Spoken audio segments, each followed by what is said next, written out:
My mother started dating someone younger than me to stick it to my dad after he divorced her for cheating on her, when he did it because she was mentally abusive, and now my sister is mad I cut contact and don't want to see our mom get lovey-dovey with a college freshman.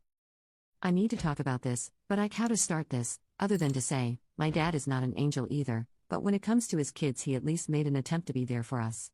My mother has a mental health diagnosis that she uses as an excuse for her behavior, but refused to seek any form of treatment. Growing up, my sister and I would either get home to a dead silent house, and our mother curled up in bed / on the couch, too depressed to move, or deep cleaning the house to music so loud we could hear it from our bus stops. Sadly, the depressed moods were what we looked forward to, because she also became extremely verbally abusive, and at times even physically, though never to extremes. She would constantly accuse my father of cheating, refuse to even sleep in the same room as him, no idea if he was, wouldn't super surprise me, but also, Ike. And the one time he tried to send her to inpatient treatment, when she got out after 72 hours, she told him that if he ever did that again she would divorce him and a bunch of other threatening stuff. My father was too scared of the threats to try to force help again after, and she just got worse as time went on.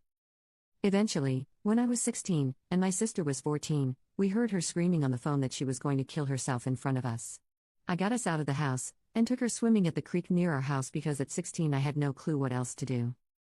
That day when we finally got back, my dad sat us down and told us that he and our mother were going to get a divorce. He didn't expect for us to be relieved by the news until my sister broke down and told him that we had heard what she said on the phone. There was a lot of crying and a lot of court dates, protective orders and such, and a bunch of other stuff that ended up with us not having to see our mother unless we wanted to. I suppose when it sunk in that we didn't want to be around her when she was acting like a loon, she decided to take her mental health more seriously, but she never forgave my father for leaving her at her darkest moment. I can't really blame him, though, because that house was hell when she was in it. Anyway, I'm 22 now, and my dad has started dating again this year. The woman he's been seeing is lovely, age appropriate too, and they do cute old people stuff together, even though they aren't that old, lol. Farmers markets, antique stores, and yard sales, every weekend, haha. My mother took it hard for some reason, even though she has been dating on and off since the divorce. She had been saying everything from how he left her for a cow to saying that she always knew he had been cheating on her, and this was the proof. It got to the point we had an argument that unfortunately got a little heated and ended with me saying something like, "You're divorced. Get over it. How are you not fudging embarrassed?" And something about lacking pride.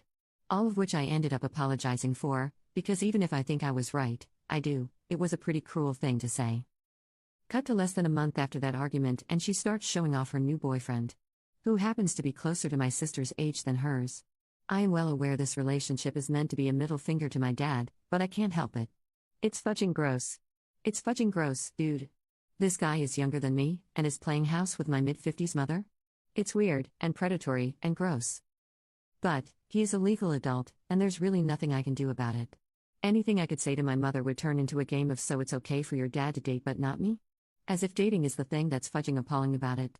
Part of me thinks he's only with her because she got the house in the divorce, and is doing fairly well for our area, financially speaking. The rest of me thinks she's groomed this dude. So I've pretty well just stopped communicating. I never give a real explanation for why I can't come over or talk on the phone, just that it's really busy at work. My sister came over Monday and said that our mom really misses me, and that she hopes I can come around this weekend because she's planning to make my old favorite for dinner on Saturday. I'm not sure what that means, unless she's talking about a cold slice of hot and ready that I had to sneak for my sister and I while she wasn't looking, but whatever. I tried to hedge around the issue, but my sister wouldn't drop it, and I ended up snapping that I didn't want to go watch a 50-something get handsy with a college freshman.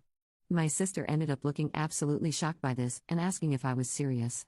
When I shrugged and nodded, she started cursing me 7 ways to Sunday and asking why I had such a problem with mom being happy finally, and I said that I would just prefer if she was happy with someone actually old enough for her, and I wasn't going to pretend to be cool with it, so I figured she'd probably not want me around.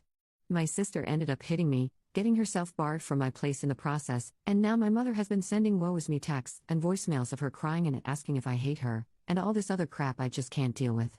I don't want to tell my friends about it because they don't know how fudged up my family is, and have mostly interacted with my dad, or my sister, if any of my family at all.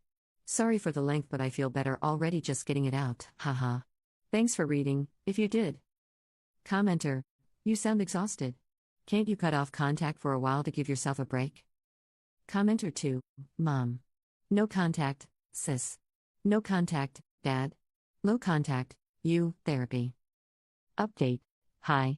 Just remember this account because I was talking to my sister recently, and the big fight came up, and I remembered that a couple of people asked for an update if there was one, so I decided to give one. Someone on my last post said something that I just couldn't shake off, about bipolar disorder being hereditary, and I kept thinking about it and getting sick, going through my sister's behavior at the time and how she had changed. Without getting too into her business, my mother wasn't the only issue, the hitting wasn't the only issue, but at the time I just thought she was going through I'm an adult, I can do whatever I want type of phase, which I admit, I went through. It wasn't until someone pointed it out that it kind of lined up in my head. I ended up talking my sister into seeing someone, just to get tested. I agreed to do it as well, because she had a whole "I'm not crazy, you're crazy" freak out on me. I looked into it, because another comment had mentioned pay scaling and found an option in our price range at the time, though now I have insurance through my new job, so soon neither of us will have to worry about that as much. I triple-checked I could put her on my insurance. I got lucky since she's still in college. Anyway, after talking to our respective therapists/psychologists, it seems that she has bipolar 1, like our mother, whereas I have PTSD, surrounding my mother and her care. She jokes that I got off lucky because she has to take big ol' horse pills and I get a free pass to smoke weed. My mom stopped seeing the little boy only a few weeks after the post. I knew it was a phase. From what my sister says, she's been dating another man now, but hasn't changed the way she acts. I think my sister is close to cutting off contact with her, too, which, despite how cruel it sounds, I'm hopeful for. For me, cutting contact came after my therapist said that what I saw as normal arguments between us was me becoming triggered. Feels weird to use that word. I've never been the kind of jerk to hate trigger warnings, but to think they apply to me is weird, because she was always reminding me of the worst times of my life. I thought about that a lot and decided I agreed. Fighting with her about it would get me nowhere, so I just told her I didn't want to see her for a while and blocked her. She didn't take it that good, but she calmed down after the first couple weeks. On a much happier note, my dad is getting married to his girlfriend, which I am so excited for. She's such a lovely lady, and they share so many passions. Their antique glass collection belongs in a museum, and I've never seen two people more happy. Commenter: I'm honestly glad to hear a happy update from you, Op. Sounds like everyone you care about in your life is moving forward, as well as you. And I'm wishing you guys the best. Keep taking care of yourself.